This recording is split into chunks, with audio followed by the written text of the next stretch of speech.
This is Cashing Out on VSiN, the sports betting network.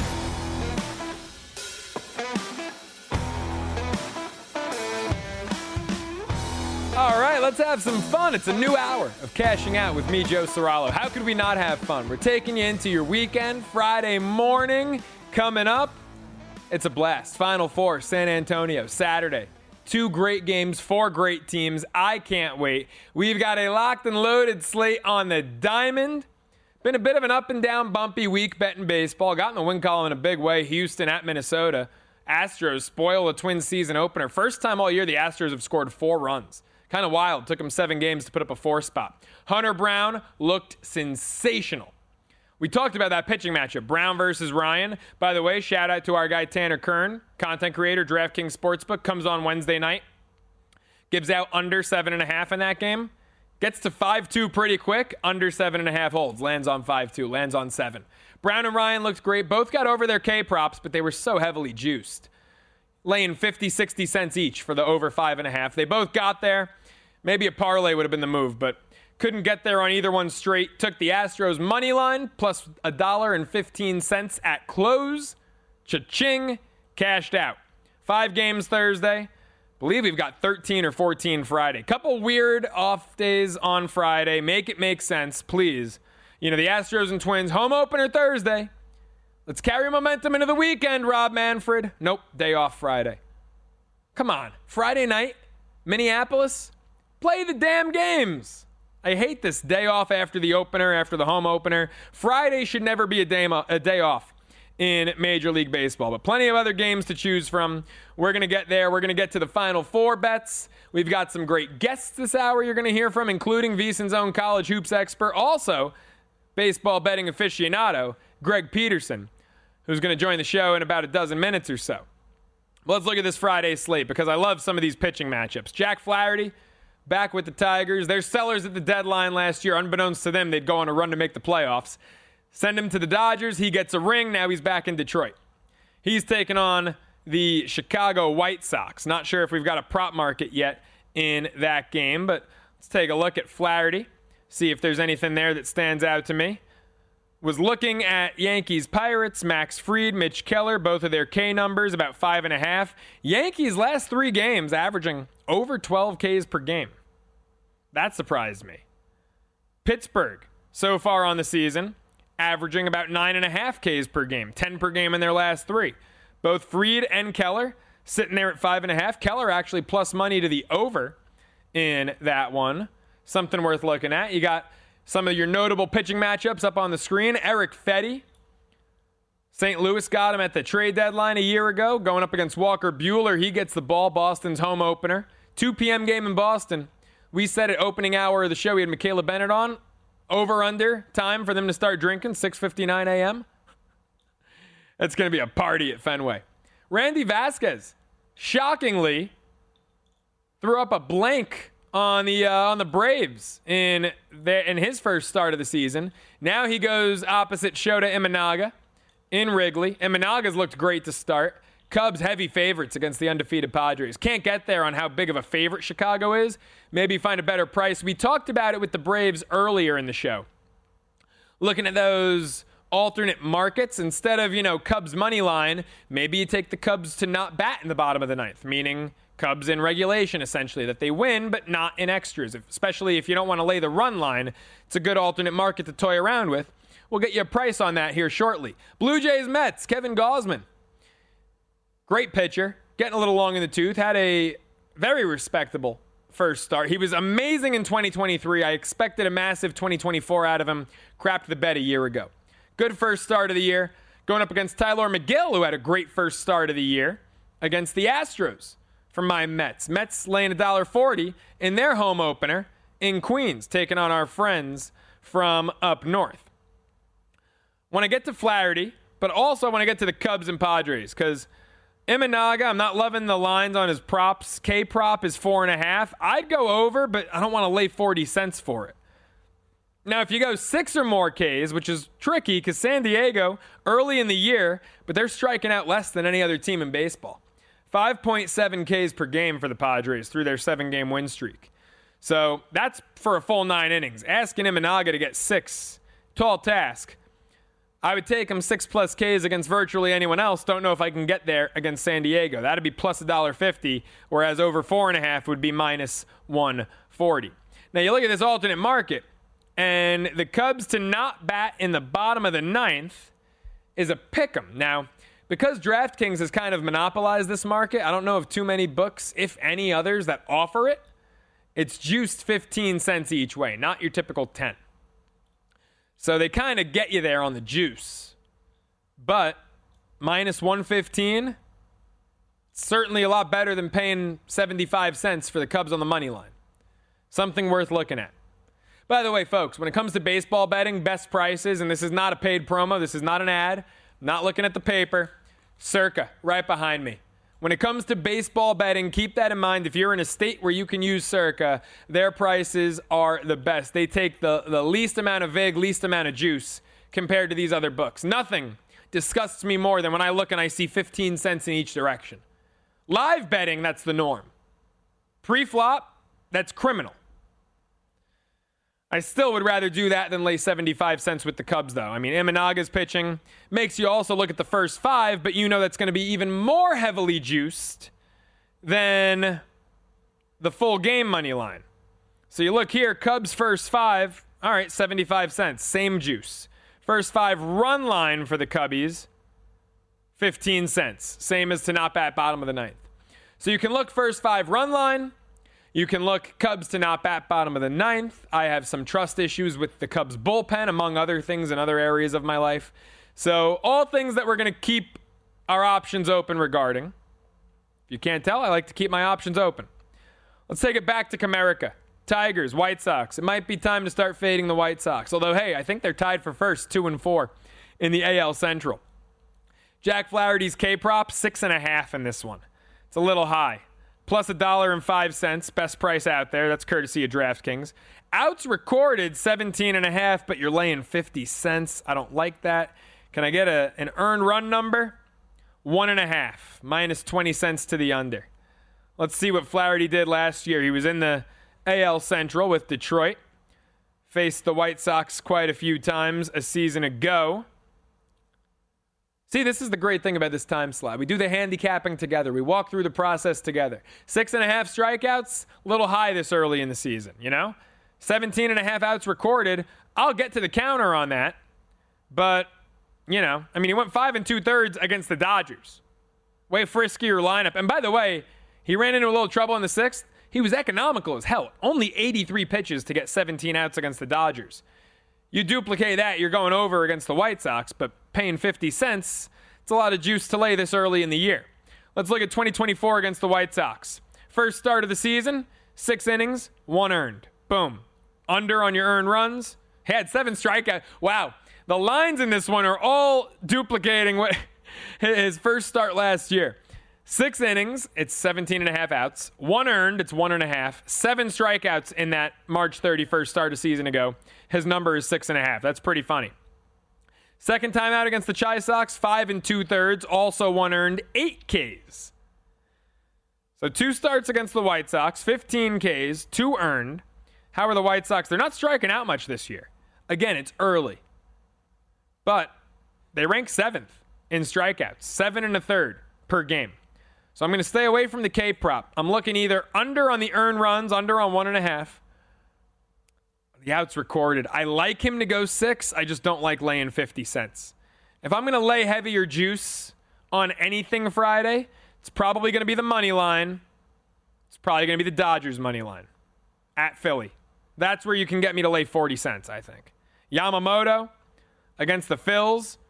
Minus 140. Phils just survived a scare against Colorado in the 9th inning. They're going to be without their closer. Alvarado had to throw 30 pitches. Looked like crap.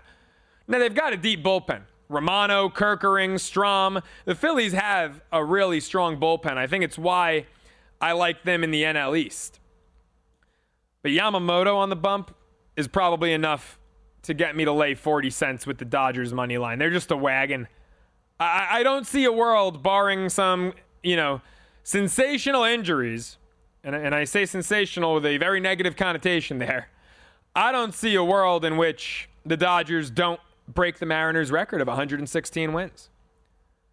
I really think that's the direction this is going in. Not to overreact to 8-0, but, I mean, it's an all-star team. We all knew that before they started 8-0. It's not like, if they were 7-1 here, I'd be saying that they could still break that record. It's just, it feels inevitable with this team. Yamamoto yet to face the Phillies. First time seeing him. That ain't no walk in the park. I could lay the 40 cents with the Dodgers money line at Philly in this one. Lock it in. We're going to be going there on the Dodgers. Still figuring out some stuff in the prop market. But more on that to come. We'll dive into a little baseball. And, of course, got some Final Four action to break down up next with our guy Greg Hoops Peterson on the other side. But before we do that, folks, let's face it, you're probably not great at betting every sport. Good news is you can let Rhythm help. The best bettors use data to get ahead. Why not put AI to work for you? Rhythm is an app that helps you build personalized betting models, analyze trends, and make sharper picks every game. So whether you're a seasoned bettor or you're looking for an edge, Rhythm's got you covered with AI-backed projections and insights. Start your free 7-day trial today by downloading the app or visiting rhythm.com. That's RITHMM.com. Final Four, couple days away, San Antonio. You all know where I stand if you've been listening to the show all week. Gators laying 2.5. In a battle of the supporting casts, give me Florida's depth over Auburn's. And oh, by the way, I don't trust Janai Broom when he says he's, quote, not limited by the elbow. I don't trust him one bit. Under Duke Houston, 136.5. It's going to be a dogfight, two of the slower-paced teams in the country. I can't wait for it all. Let's see where VSiN's college hoops handicapper Greg Peterson stands up next.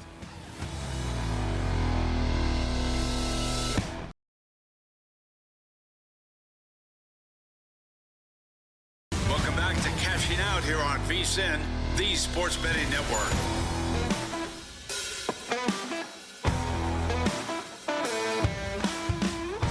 Cashing Out continues as we get ready to take you into the weekend, and you know what the weekend means. It's Final Four time. Keeping it moving here. I'm Joe Ceraulo. You're locked into VSiN, the Sports Betting Network. And if we're talking Final Four, if we're talking college basketball at all, who better to bring into the show to break it all down than VSiN college hoops handicapper, college hoops aficionado, we'll call him, Greg Hoops Peterson, joining us on the Progressive Guest Line. Greg, I can't wait to get your takes on the Final Four, buddy. But first, how are you? How did you enjoy this year's NIT tournament? Because I absolutely loved it. Oh, I'm right there with you. I'm doing great because we just saw an incredible NIT. You have got two great teams in Chattanooga versus UC Irvine going to overtime. Congratulations to the home of Terrell Owens and Chattanooga being able to get the job done. Now, I personally took UC Irvine, so a little bit salty there, but I knew it was a great event. And what has happened this year with having the Crown, having all these power conference teams, is that we saw more mid-majors in the NIT. And I love seeing these mid-majors getting an opportunity. You can tell that these guys were really just putting it all out there. That's what college basketball is all about. It was very refreshing to see. So I gave the NIT, and I tweeted this out because I do my beer reviews as well. It got a 10 out of 10 from me. I'm right there with you. You know, I've said the two best NITs maybe in the past decade were this one, and no bias here because my team didn't win it, but the one where Bonaventure went to the Final Four, where it was Bonnie, Xavier, A&M, Washington State at Madison Square Garden. I thought that was a great NIT. I thought this was a great one. I still, Greg, I don't know what you think. I think the NIT is still a leg up on the Crown in terms of excitement, in terms of fun hoops. I'm not fully buying into this Crown. Seeing a team like Colorado play postseason basketball is nonsensical to me. I don't care what conference they're in. They were the 16th team in that conference. I don't need them in the postseason in any capacity. I think that there was a missed opportunity for the Crown as well because the NIT unrightfully snubbed South Alabama. If the Crown really wanted to make a little bit of noise, they would have said, South Alabama, you were unrightfully left out of the NIT. How about if you join our tournament? We'll perhaps have a 17th team. Colorado, your 17 losses in the Big 12. I'm sorry, you probably didn't want to partake in this anyway. We will put in there South Alabama. If they make a run, everyone's talking about how the Crown had a nice gesture. These guys are putting together a nice effort. I feel like you need a little bit more of that mid-major flair because what always draws me to the NIT It's like when we had North Texas versus Oklahoma State. That was a great game. Getting the mid-majors against the little guys. I will say this, Derek Stevens, everyone over there at Circa, what they've done for the crowd has been tremendous. The way that they're putting their hands around all of these fans, welcoming them in. I mean, the hospitality there is absolutely top notch. You just wish that you got a little bit more of that mid-major fare, because I feel like these teams out there in these smaller conferences, they would love nothing more than to party it up for a week in Las Vegas and watch your teams take down some power conference teams. Yeah, I agree. I think, you mentioned North Texas, Chattanooga, UC Irvine, obviously, UAB, Bradley. These are schools that I think would wipe some of those middle-of-the-pack power conference programs. So maybe we're headed towards a merger. I don't know. It seems unlikely. But I definitely would like to see those UC Irvines and Chattanoogas get a shot against, the Villanovas and the USCs and the Boise's. Boise is a team that might have run the table in either tournament. I think this Broncos team is great. Before we do Final Four handicapping, is Boise minus the 2? Is that a no-brainer against Nebraska? Yeah, I think they have to lay it here with Boise State. And very interesting, the total is 154.5. Now, I will say the Crown has not necessarily been known for the defense here. So you do want to be taking that into account. But I do think that in these lesser tournaments, like we see it in the NIT as well, it's a little bit of just happy-go-lucky basketball in the first and second round. When you get into the Elite Eight, the Final Four of these smaller tournaments, that's where they're sort of wiping away the sob story of not being in the NCAA tournament. They buckle down. They start to play a little bit more defense. So I actually do think that you're going to start to get, with regards to the Crown NIT or the Crown tournament, a little bit more value on those unders. Like I'm seeing Central Florida versus Villanova at a 155 opener. I think that you might get a little bit more defense in the Crown Final Four than, well, the lack of defense that we've seen here in the first two rounds. UCF likes to run it up and down. We've seen a ton of games, obviously the game against Cincinnati right there, which is not Cincinnati's style.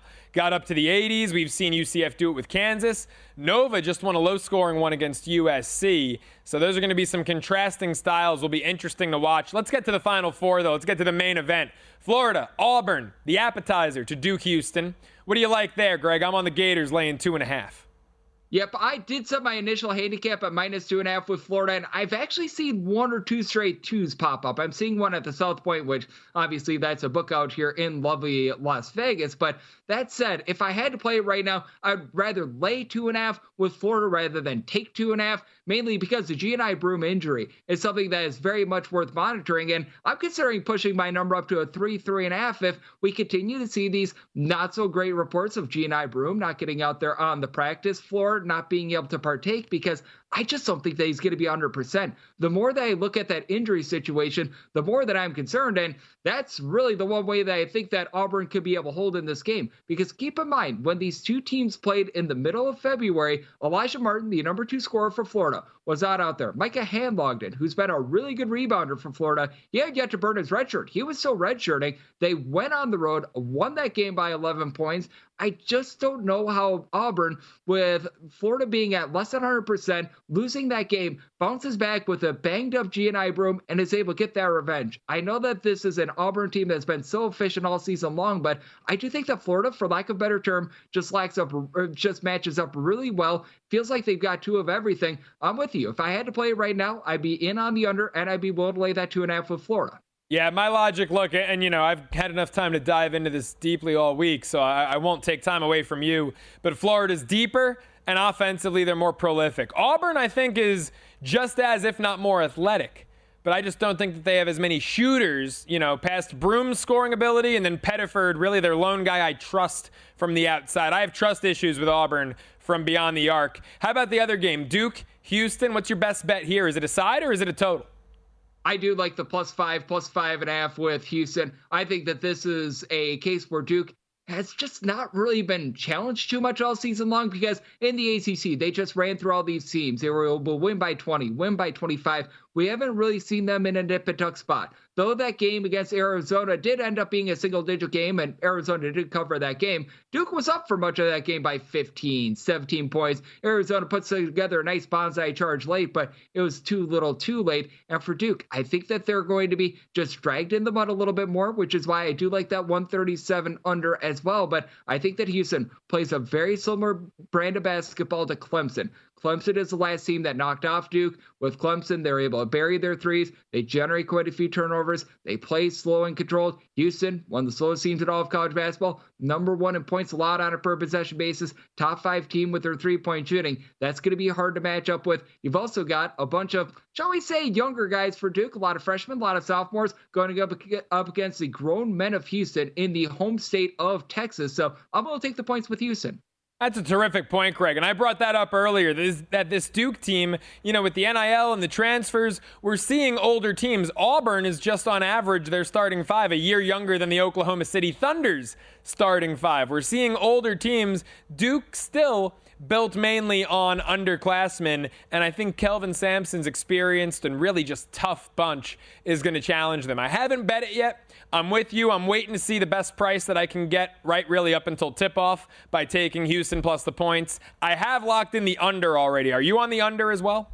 Yes, I absolutely am. Houston just so good on defense, one of the slowest teams in all of college basketball. And now you've got the Alamo Dome, which we all remember every single year they host the Alamo Bowl every single year. So you've got a converted football stadium as well. Shooting always goes downwards just a little bit in these sorts of venues. So I'm in on the under. We saw it with Houston, Purdue. We saw it with Houston, Tennessee at Lucas Oil. Unders in those games. Folks, Edge Boost is the first ever bank account built for bettors, ensuring all gambling transactions get approved. That means no usage fees, no minimums, earn cash back rewards, plus get 100% approval for all betting deposits. Sign up today, edgeboost.bet. Promo code CASH, deposit $25, Edge Boost will match it. That's edgeboost.bet. Greg, we've got a minute left. We've got a gorgeous slate of games on the Diamond Friday. I know right behind college hoops that you're also a big baseball guy like myself. Have you locked in any best bets for Friday? Final minute, floor is yours for the MLB. Absolutely. We're taking a look at a few here. I'm going to be taking a look at the over in that Cubs versus San Diego Padres game, mostly seeing openers of 6.5. Recognize that the wind is going to be blowing in, but I really do like this Padres lineup. And additionally, Randy Vasquez, not a guy that I really have a lot of faith in. So that's one where I did immediately take a shot on the over and being able to get about a -122, -125 on the Texas Rangers. Recognize that Tyler Mahley's first start wasn't so tremendous, but I do think that the Rangers going to be able to put up some runs on Zach Little. And for Tampa Bay, second worst scoring offense away from home in all of baseball last year, I'm willing to side with the Rangers. I love it. I like that. That came up in the first hour of the show. I like that Rangers bet too. When we're looking at the Cubs-Padres, you mentioned Randy Vasquez. Would you lay 15 cents Cubs to not bat bottom of the ninth? Does that market intrigue you? It's not one that I personally bet, but I certainly would not be against it. I think that the Cubs should be able to get the job done, whether that be money line or run line. Yeah, it's just a much better price to go not bat bottom of the ninth than money line because you're eliminating the extras. Greg Hoops Peterson, no one better. Appreciate the time. More Cashing Out with Joe Ceraulo up next. Welcome back to Cashing Out here on VSiN, the Sports Betting Network.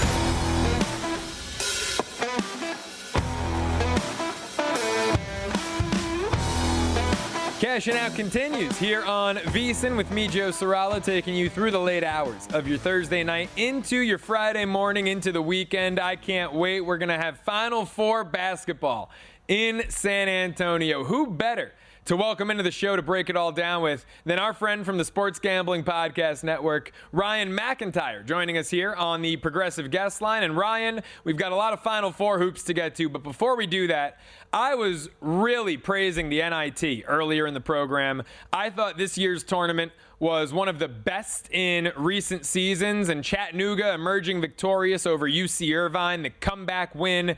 They trailed almost the entirety of the second half, and then they force OT, win it in OT. What was your take on that game and that tournament as a whole, my friend?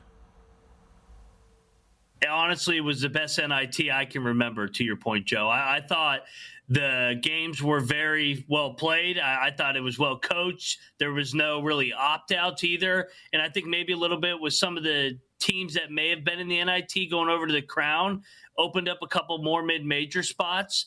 And, it got me thinking, everybody's talking about the lack of Cinderella here. Maybe the Cinderella would have been a Chattanooga or Irvine this year. Because in my opinion, after watching those two teams for the last 2 weeks, they could have won a game or two in the NCAA tournament with the right draw. My man, I said the same exact thing. And I didn't give Chattanooga enough credit because I said, look, the SoCon, it's a one-bid league. And then I'm thinking about it after the words came out of my mouth. Sometimes it's a problem of mine. The words come out before I think. And I'm thinking about that conference, and I'm like, Furman is always frisky. Wofford has been good in the past. This year, they covered against Tennessee, but they were never really live to win. Greensboro, East Tennessee State, I'm like, you know what? Maybe the SoCon could have gotten 2 teams. I made the case on the program. I said San Diego and Irvine both deserved a spot. And I knew it wasn't going to happen, but I thought they both deserved a spot. I thought an argument could have been made for North Texas and or UAB, but the American, to me, should always get a second team in there. I want more of these guys and less 6-12 SEC teams like Texas and Oklahoma. What do you think about that? 100%. And what's really annoying, too, Joe, is we have a playing game. Like, we have playing games in Dayton. Why can't we get more teams that, like, UC Irvine led the country in road games this year? Nobody will play them in Irvine. And honestly, no Power 4 schools or Power 5, however many powers are now, won't schedule any of these really good mid-majors because they're afraid that they're going to be on the ticker that they got beat. So I'm with you, man. The SoCon over the years has always delivered in March. Furman winning a game. Wofford has gone on a run. ETSU, Greensboro, they've all been chippy. They're always a chippy 12, 13, even 14 seed in the tournament. We need to find a way to get some of these mid-majors that win 28, 29 games back into the dance. Yeah, absolutely. And Irvine had 29 wins. Come on, give me a break. Regular season wins, 29 of them. And to not get in is despicable. These teams, you look at the schedules in the SWAC and the South. Houston Christian played like 7, Power 5 conference teams because that's who they're scheduling. The Houston Christians, the Prairie View A&Ms. Go play in Irvine. You'll probably get your ass beat if you've got the nerve to go out to California. I love it. SoCon, by the way, now they're A-10, but Davidson with Steph Curry, they were SoCon when they went on, what was it, the Elite 8, Ryan? Was it Final Four or was it the Elite 8 with Steph? Elite 8. They lost to Kansas in that thriller. Ironically, the last time we got all these 1 seeds and the Final Four was in San Antonio, so kind of a trip down memory lane there for the audience. I love that, and a beautiful segue and tie-in into these Final Four games. So let's get into it. All 4 1 seeds, one side of the bracket in all SEC contests. Florida, Auburn. Seems like everyone and their mother this week has been on the Gators, and that's frankly starting to scare me a little. Ryan, what say you about this contest?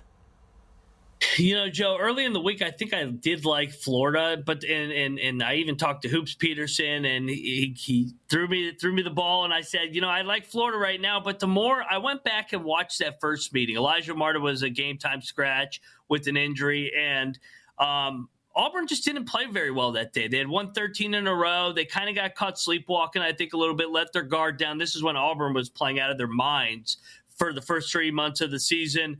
And I went back and watched how they beat him. They just made a bunch of threes. They made 13 threes. Walter Clayton, I know he's played at a very high level. He was making shots from the logo. I think that Bruce Pearl, who is also Todd Golden's mentor, they're very close. Stephen Pearl and Todd Golden are best friends.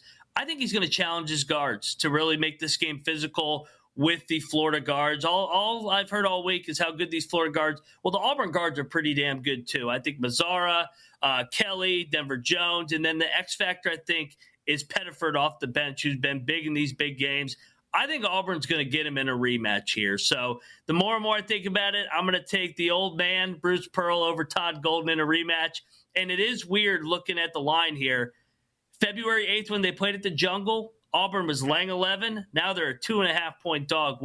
Less than 60 days later? Yeah, man. It's the professor versus the pupil. I love that Pearl Golden angle. Yep. Look, in-game coaching, give me Bruce Pearl. Absolutely. I think Florida's the more talented team. I just think that they're deeper offensively. And when you brought up a great point, talking about the guards of Auburn, they're athletic as hell. I don't think that they're as good pure scorers as what the Gators have when you get past Broom. And then the guy who I gave flowers to 10 minutes ago, right before you hopped on, I love Todd Pettiford. Him in that 6-man role, he is a great scorer. Baker Mazzara, Denver Jones, they're streaky. They leave a little something offensively to be desired, but they are physical. And listening to you talk about that, Ryan, makes me wonder, how much of a role are the refs going to play in this? Because if the refs, I feel like, back off and let these guys play, that is a big advantage to Auburn.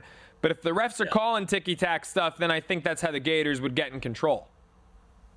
I completely agree. Both games. We'll touch on the other one here in a minute. Yeah. The whistle is going to be pivotal. And I listened to Bruce Pearl's press conference earlier today.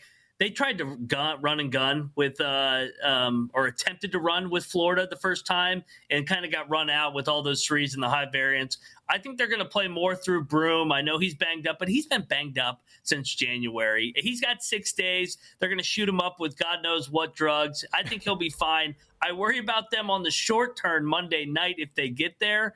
But I think Broom will play well. I love Cardwell and just this physical Auburn bunch. And Bruce Pearl strikes me as, like, if I want to bet on a coach as a dog, Bruce Pearl's the kind of rah, us against the world type. I mean, he was playing the underdog role against Sparty, and they were 6-point favorite. Yeah, he's a character. Look, I've interviewed Bruce before, man. He is a fun guy to talk to. He is a character, Bruce Pearl. How about the other game, huh? Kelvin Sampson. Talk about characters. Sampson's not as rah-rah as Pearl, but there's something about his personality. I'd run through a wall for that guy. What do you think this Houston Cougars team's got in store against Duke? Yeah, he's not a rah-rah guy, but his team plays like a rah-rah, and they'll run through a brick wall for that old man, and he has these guys playing at a high level. I think I know everybody's really high on Duke, rightfully so. The Ken Pom metrics, the highest-rated team in 10 years since the 97 Duke team and all that good stuff. They're the number 1 offensive efficiency team, but I think people don't realize how good Houston is. They've won 30 out of 31, not in a mid-major league, in the Big 12. They've won at Kansas. They've won at Arizona. They went and beat Gonzaga in the round of 32, a top 10 Ken Pom team. They went on the road this weekend, beat Purdue and Tennessee in 2 road games out there in Indianapolis. And this is also a revenge game. I know a lot of the 3 freshmen weren't there for Duke last year, but with the way that game ended, Jamal Shedd going down, Tugler wasn't even healthy for that game. He was inactive because he got an injury in February. He's going to be the one tasked to slow down Cooper Flagg. You're not going to shut him down, but you can slow him down and make life difficult. I think Houston is underrated here once again. I think they're going to beat Duke because they're going to drag the game into the mud, just like Clemson, who happens to be the slowest ACC team. That's how they beat Duke, limit possessions, make some shots from the perimeter with those senior guards, Cryer, Uzon, Sharp. And I think Juwan Roberts makes enough of those left-handed floaters over Malawach here to get Houston across the finish line. Wow. Ryan with bigger you-know-whats than me. I'm taking the points. He's saying Houston's going to win the game. Well, I'll tell you what. Your Auburn-Houston moneyline parlay, you can get longer than 6-1 out there, if that's what you think the national title game is going to be. I love this Cougars team. After hearing you speak about them, I'm ready to run through a wall, Ryan. I've got the under as my best bet here. I'm waiting until game time, but I'm going to be taking the points. I'm just trying to get the best number possible if some late Duke money pours in. My man, appreciate the time. Thanks so much for hopping on. I appreciate it, Joe. Enjoy the madness. Our buddy Ryan McIntyre from the Sports Gambling Podcast Network. Always a blast breaking down March Madness with Ryan and the guys from the network. Folks, put your skills to the test in the all-new Hoops and Horses Pick'em Challenge. How about that? Brought to you by our friends over at FirstBet. Sign up for free-to-play, vsin.com/hoopsandhorses, and make your picks for Saturday's marquee horse races and basketball matchups. Top pickers will receive FirstBet vouchers you can use to bet upcoming races on FirstBet, including the Kentucky Derby, Saturday, May 3rd. From the hardwood to the home stretch. Play now at vsin.com/hoopsandhorses. Phenomenal stuff from Ryan. I am amped up and so ready for this Final Four in San Antonio. More hoops, not horses, but more baseball. Up next, it's Cashing Out with Joe Ceraulo. I used to visit my grandmother a lot when I was a kid. She was full of surprises. This Friday, Kobayente, collector of the dead. I'll probably put some curse on me before she died. you can reject your roots, Please get me out of here. but you can't escape them. Emrod Tobia, What do you want from me? David Desmalchian, You're not leaving, are you? I'm ending your curse. Rosario, rated R. Only in theaters starting Friday. Get tickets now. Welcome back to Cashing Out here on VSiN, the Sports Betting Network.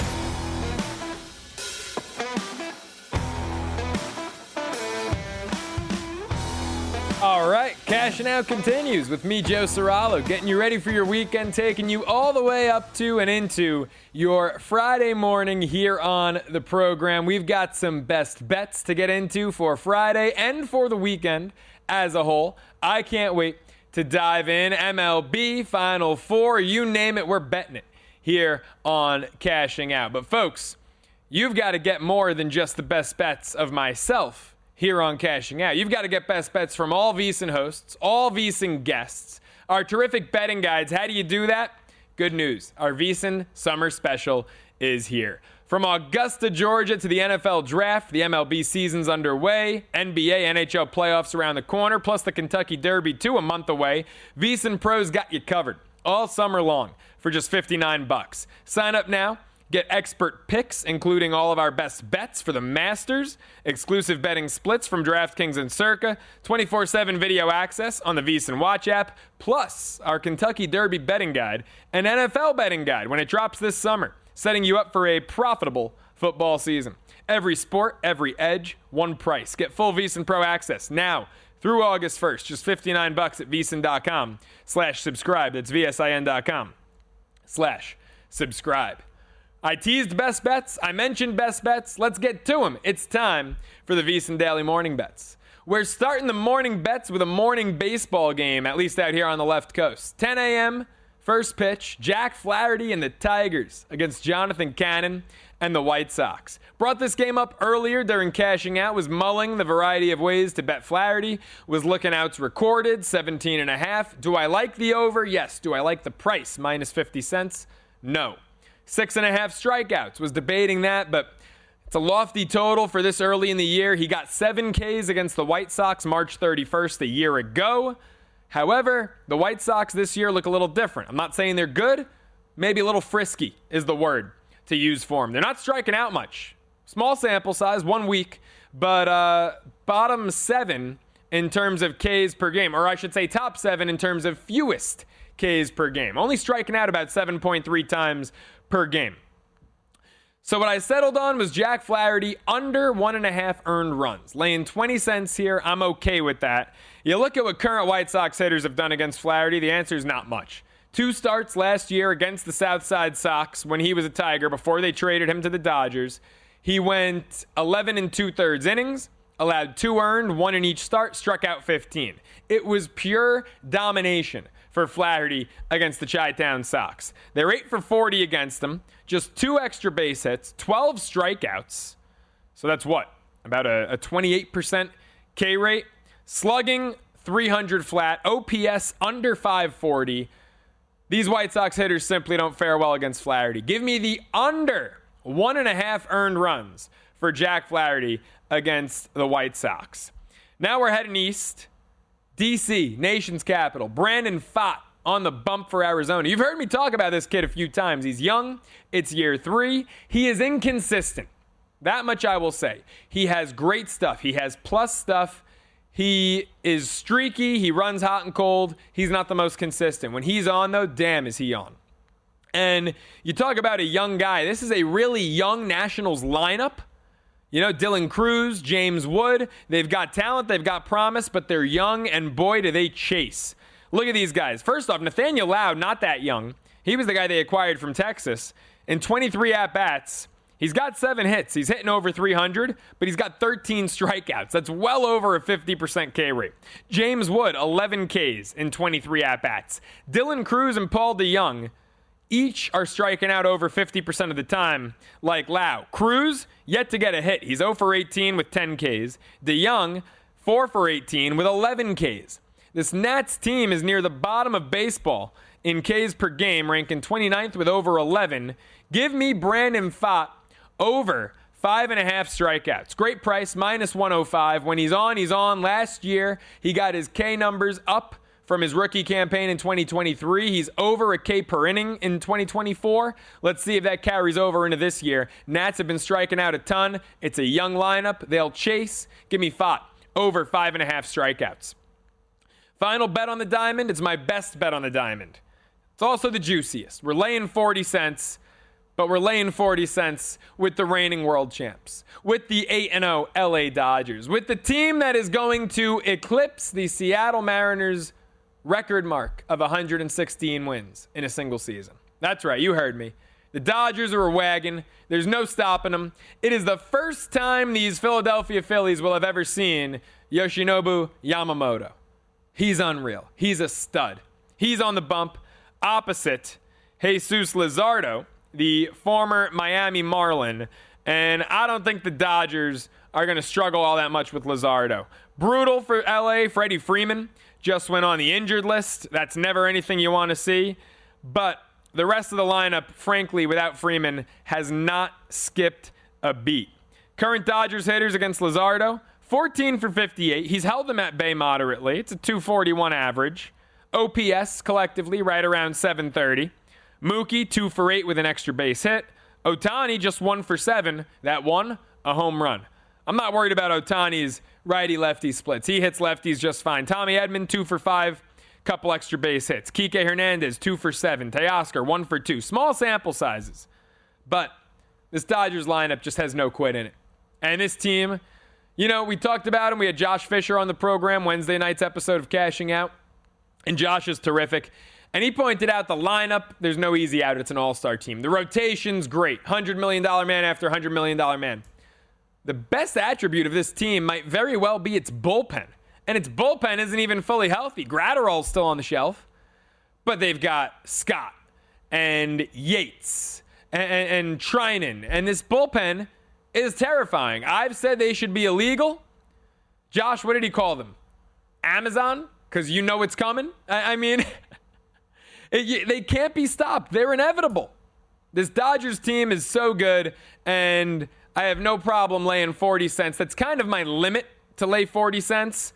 But with this Dodgers team, I'll go up to my limit. Even though I try to avoid heavy juice in April, this early in the season, I'll lay the 40 cents. Dodgers, money line, best bet. Best bets, of course, brought to you by G-Bank, the official bank of VSiN.